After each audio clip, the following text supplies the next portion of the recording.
Hello, friends. My name is Host Eric, and I am the host of Talking with Famous People, a channel devoted towards analysis, conversation, meta-rationality, and assorted other interesting things.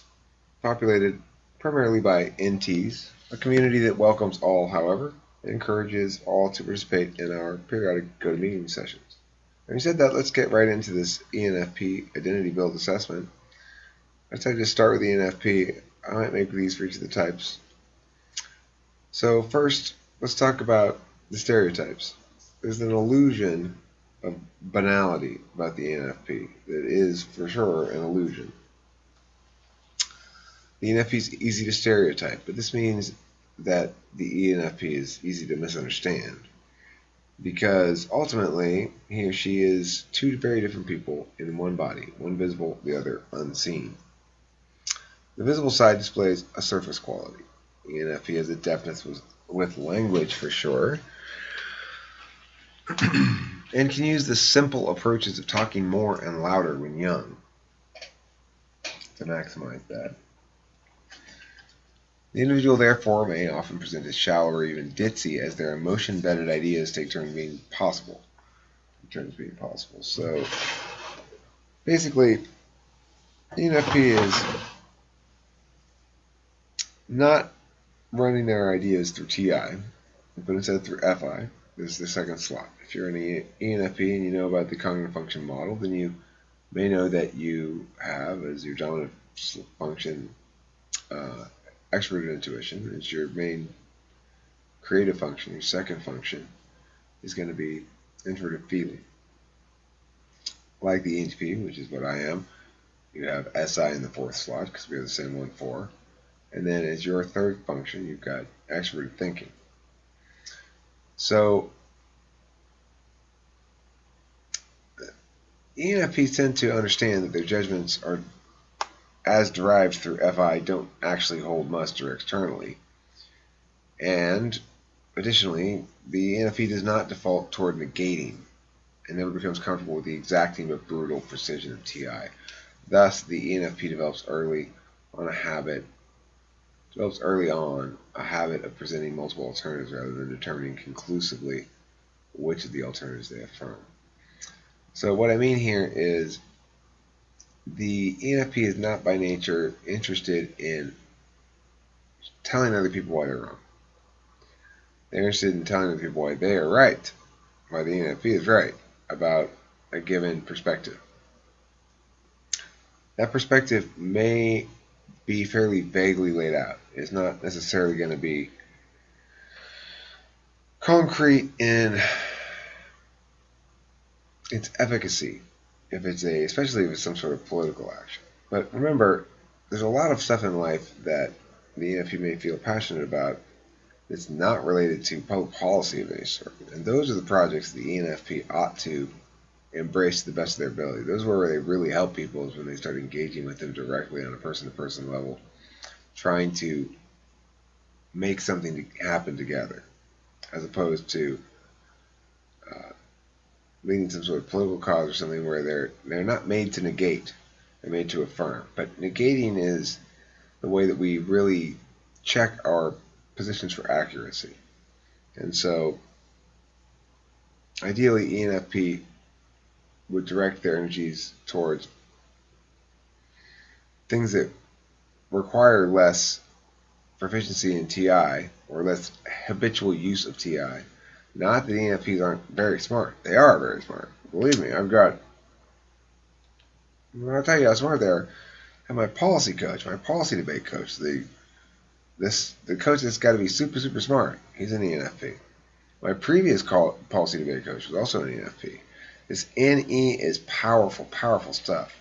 And whether you've got FI or TI in the second slot, that flexibility that comes along with NE can make, if you get trained at the right time and you get in the habit of using TI, then whether it's conscious or not, you can become absolute beasts. Having said that, that's not your natural state of being. You don't naturally default to the right arguments. You naturally default to the wrong arguments. So that's okay. I mean, not everybody's born to be a debater.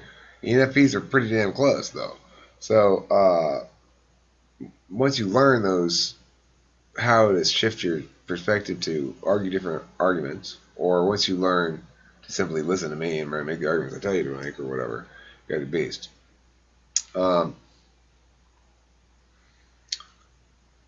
So most ENFPs are not in debate, though, and they do develop this habit of presenting multiple alternatives rather than determining conclusively which they affirm. If they want to lead some sort of action, and it's one of those things they don't want to actually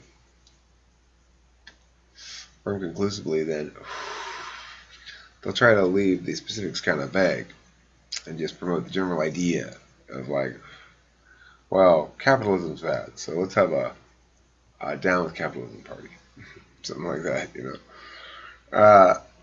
But this is, again, somewhat through the young period of time for the ENFP, remembering that the ENFP probably had a struggle in childhood as they got the hang of being extroverted in their display, but having this internal world where they have to live with all these consequences of their innie getting the reins. So all this stuff contributes to the false stereotype that ENFPs are banal and or self-indulgent. They're not. It's all of our natures, the ENFPs and ENTPs alike, to be extroverted intuition first and foremost, which means we're going to butt up against some of the other types' default standards, and that's going to potentially cause us some problems. The reality of things is this: as the ENFP ages, he or she becomes less overtly chattery. Not necessarily true with the ENTP, who may become more chattery depending on his early experience. The ENTP gets shut down a lot, so does the ENFP in early life. The ENFP becomes more attuned to the emotions of others and develops an acute understanding of extroverted feeling, even though it's not in the conscious stack. The reason for this is that NE is in the dominant slot provides a world of endless interpretive possibilities regarding the external world. NE provides a base framework of linkage. So your base framework, if you get NE in the dominant slot, is to link weird things together. You see a dog, you think of this hunter-gatherer tribe that used dogs in Siberia in the 1100s that persisted until it died out, and they just recently, something like that, right? It's a pretty disparate connection, but it's how any DOMs think. So necessarily then, the conscious FI of the ENFP engages NE by generating meaning regarding the interplay of self, others, and feelings. It's not just regarding, oh, I'm cold, I'm warm. That would be more like SI type of stuff. It's instead, what am I feeling, how am I feeling that way, and why am I feeling that way? And that's almost always going to involve other people. It's not going to involve necessarily like, oh, well, I mowed the grass. I mean, that will have an emotional impact as well, but not so much as, fuck you, Mary, I hate you, never talk to me again. That's probably going to be more emotionally impactful. So, not subject to the fretful neuroticism of FE, ENFPs are able to understand the emotional states of others without being subject to sympathetic skew in the way that FE users are. So for me, I have a really hard time with it in the third slot. I'm not very good at using it, and yet it's got a big grip on me. Rather as TE will for the ENFP. For me, I can be defeated with a few tears a lot of times. If somebody's crying, then who fucking cares about whatever it is we're arguing? You can have your way. You're crying. I can be defeated by that pretty. I try to resist better now. It depends on my mood too, but I am subject to reflexively adopting the emotions of the people around me if I let it happen, if I'm not aware of it, if I'm not paying attention. That's what I would call sympathetic skew, skewing towards the emotion of the other as a default. And ENFP is not subject to that, so that makes them much more emotionally reliable, and that can be hugely important in certain settings. Makes them the ideal mediators of disputes. Because the ENFP sides with feelings without being reflexively linked to the feelings of others, she or he makes a good counselor. will meet the needs of most parties. While an ENFP might not side with an NT on logical grounds, she or he will understand that validity in that domain is a prerequisite to emotional satisfaction of thinking types. So this is to say that if you get a thinking type as a mediator or counselor, the feeler involved is screwed. Because the thinking type is not going to be able to adequately advocate for or is going to be less inclined, I guess, to advocate for the validity of the feeler type's position, because the feeler is not going to be arguing in an area as well. So you need a just T, for one thing, in a dispute, who's willing to present actually the strongest arguments for both sides if they're the smartest one in the room, or the one who's most capable of doing that. So I try to be as fair as possible when I'm doing shit like that. I mean, not that I've been with a mediator in a formal capacity, beyond just a marriage counselor, but anyway. So, strengths and resources for the ENFP. Verbal flexibility, I put number 1 because it ultimately comes down to that as their go-to value to others in life. Each of us have to make ourselves useful in some way or another to other people to make our way through the world. That's where wealth comes from. When we do labor and work on some sort of a resource, be it a stick or cement or whatever, then we create value. And the value to other people allows us to convert our labor into fungible wealth, called money. So the verbal flexibility thing is going to be huge for the ENFP because it's where they have an advantage over the other types. ENTP, ENFP, INTP, INFP, we're the natural writers. We can be the natural actors, speakers, performers. ENFPs love to perform, of course. ENTPs do as well. INFPs are a little bit more squirrely about it. INTPs, they're still getting ready to perform. They're working on it right now. They're thinking about it, getting it all straight in their head. Anyway, but all those types write beautifully. So it's an oral thing, AU oral. We hear the way that language sounds when it's written well, and learn to emulate those voices that we read when we're young. Most of us, those 4 types, are going to probably have a serious novel reading phase, and INTPs will probably segue out of it quickest into a non-fiction reading phase. But I think INFPs, ENFPs, ENTPs, they're all going to like a lot of novels, but especially when they're younger. Eventually, you kind of don't have time for novels so much anymore, but that's where we pick up the voice. So ENFPs, remember that. Trust your voice. Trust the power of your voice. Work on cleaning it up. ENFPs are not necessarily naturally as clean as ENTPs. They're not as attentive to grammar necessarily. They're not as attentive to punctuation, capitalization, shit like that. Try to be ENFPs because you've got the hard part. You're just a little bit sloppy because you're not as accuracy driven as the ENTP. Belief is the second strength. ENTP has to come to that. ENFP is born with it. You're born believing, and then you're dragged away from belief by the difficulties of expressing your beliefs in a world that prioritizes communication that evaluates communication through a TI metric. And so that's where you learn that habit of dissembling, of not dissembling, but of being indecisive about what you want to assert. So, but remember that all great things in life happen because there's belief at some point. There's belief, there's probably faith at some point. Belief in the absence of evidence. You have to just know that, well, I'm going to stick this out. I'm going to keep plugging away at this and it's going to work, kind of a thing. There's that element to shit in life. And that's going to be where we have trouble, of course. We'll get to that in a little bit. Speed. You guys are quick. They're just as quick as we are. Maybe in a different area, sort of slightly different. You can be just as quick with the thinking stuff too. But we're fundamentally improvisational people. ENFPs, ENTPs.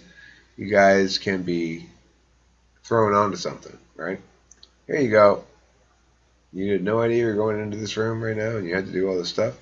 Well, no problem for you. Now, obviously, you're a little less bold than the ENTP in general, or at least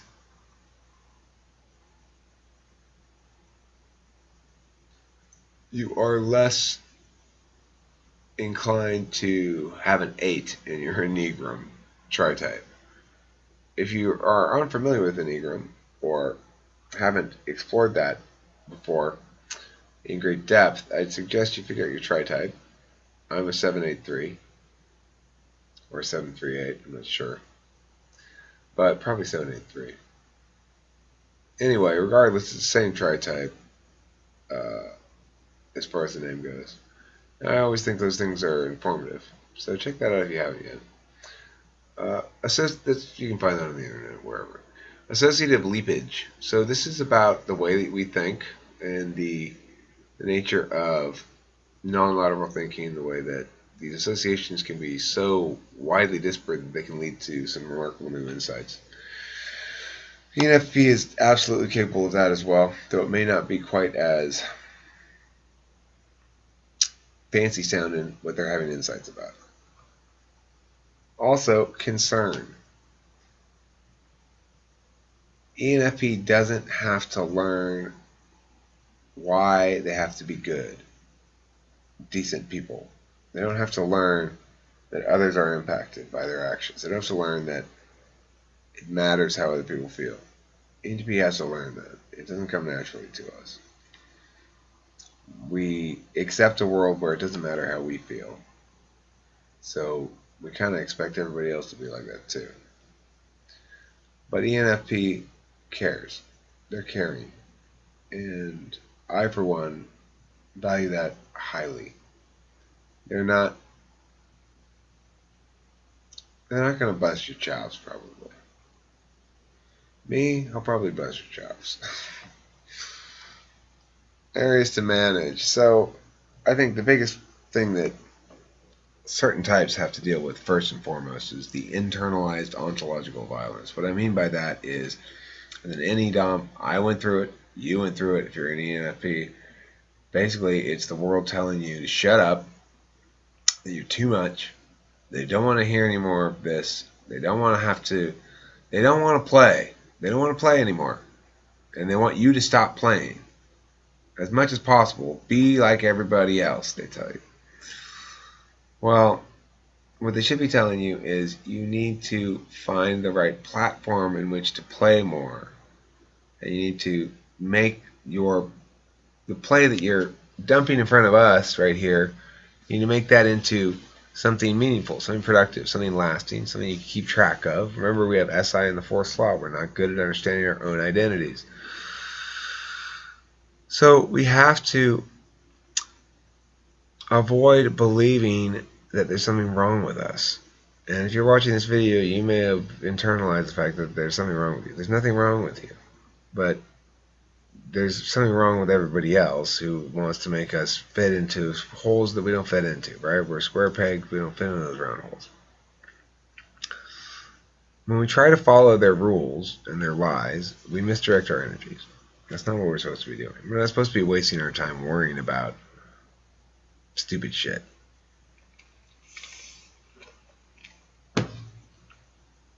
Another challenge, timescale confusion. Again, this is an any challenge. These are mostly any challenges because, and you guys have your FI challenges as well, but the biggest challenge in the ENXP's life relate to these. We have difficulty understanding the scope and scale of projects, how long it's going to take us to actually do something, and how much we want to do it, and how long that want to is going to persist. We understand that things require a process to get accomplished, especially if it's a fairly ambitious goal of any sort. And we know that things take a longer than we want them to take. But we aren't good necessarily at understanding which processes to begin, and we're also not good at understanding our own natures and anticipating some of the challenges that being an NE-DOM necessitate. So we are motivated by novelty. For the ENFP, FI provides little guidance about the duration of the newness, even less than TI. So you don't know how long you're going to be excited by this thing at all. And, ENTP maybe because of TI can go, well, I don't know at all. I have no concept whatsoever of how long I'm likely to feel this way about this. But I do know that I have a history of doing X, Y, or Z, and I will make some sort of deductive conclusions about this. The thing is, go back to number one. It is okay to start and leave unfinished a project. It is okay. You didn't fail to finish the project. You got a good start on something that you could return to a lot later. The key in this and changing the way you think is also being conscious of and attentive to platform issues. You want to make sure you're doing work that doesn't need, that's not time sensitive. In other words, if you're trying to begin a project that requires you to do a news update every day because you're reading the news out loud, well, that's very time sensitive. If you can't read yesterday's news or 2 days ago's news, you have to read today's news.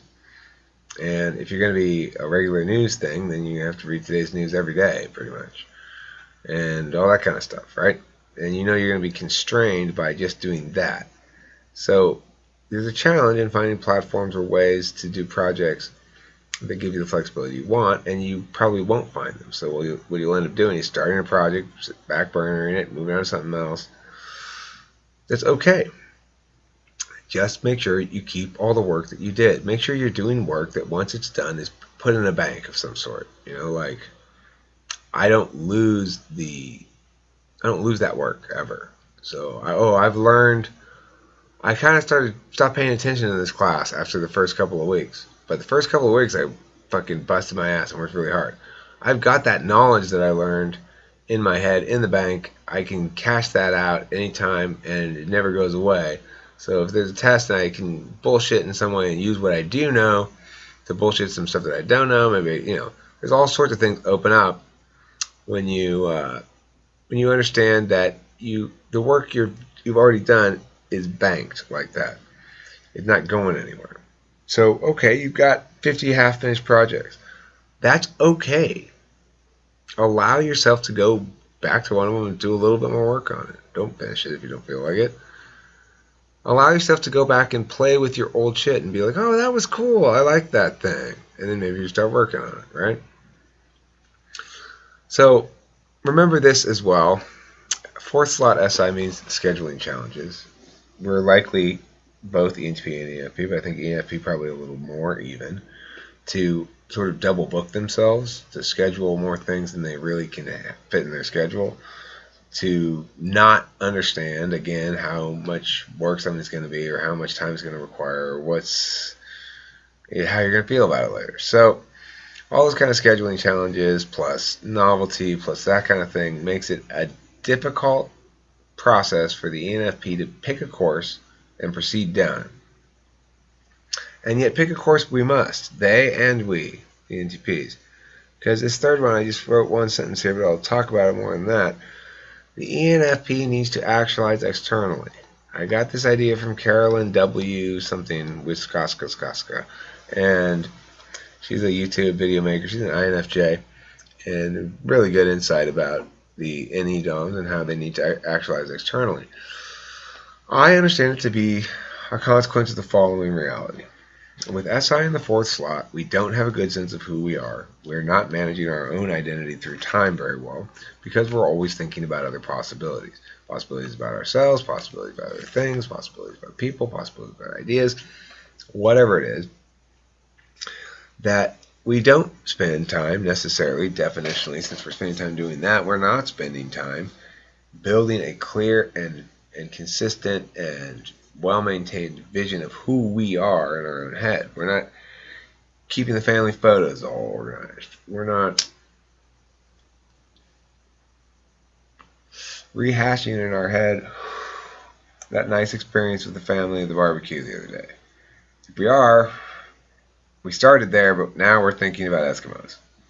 I don't know why. You know, this is ENFP's experience as well as ENTP's, that there's always something to be thought about, always something to be thinking about. And only some of the time is that going to be hammering into the ground of your brain a single narrative about yourself over and over again. Usually, it's going to be bouncing between multiple narratives of yourself, as determined by your feelings in the moment. So, we don't know who we are. We don't believe we're real, is what it boils down to. Any DOMs, ENFPs, ENTPs. We don't believe we're real because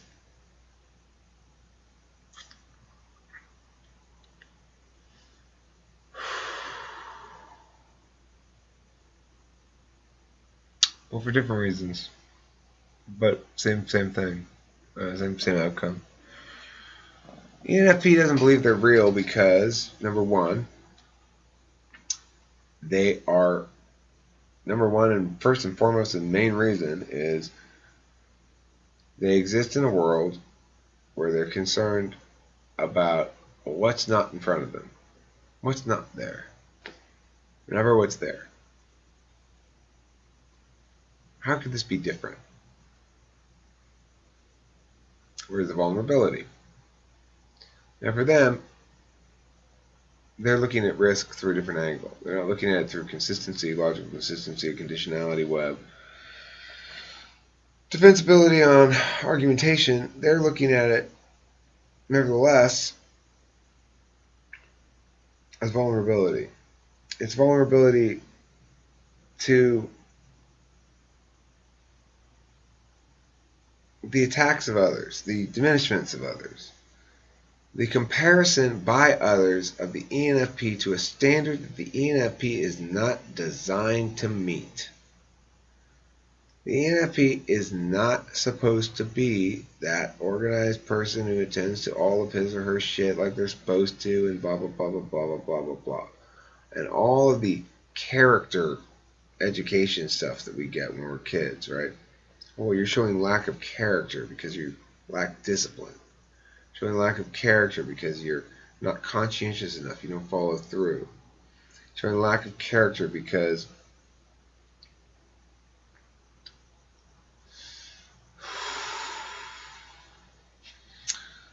you can't be consistently counted on to feel the same way about things.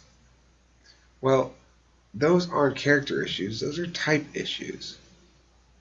You don't lack character because you don't follow through on shit. You're not supposed to be doing the following through part. Obviously, each of us in life has plenty of shit we gotta do that we don't feel like doing. Plenty of follow through that we would rather not follow through on. And some of it has to be done, no doubt. But what I'm talking about is a wrong framing of things, where the world has been telling us that there's something wrong with us, rather than the reality, which is the world's not fixed up yet properly. Not everybody can be who and how they ought to be as much as they ought to be able to be that. And so we all have to make sacrifices. And it's good for us to make some. It's good for us to experience some of the challenges of trying to fit in to the paradigms of other types. But make no mistake about it. Your paradigm is just as valid. Your dismissal of standard operating procedure that shit's got to be boring, shit's got to be hard, and you got to shut up. Your discomfort with that is a beautiful thing. And I want you to know, ENFPs, that number one, again, as I say to all the types, there's nothing wrong with you. And to the extent that other people think that there is something wrong with you, number two, that's what's wrong with them. And number three, you want to say and do more than you are doing now and saying now. And it's because you've let them discourage you. I want to encourage you. Whatever it is you got going on, do it. Don't be afraid.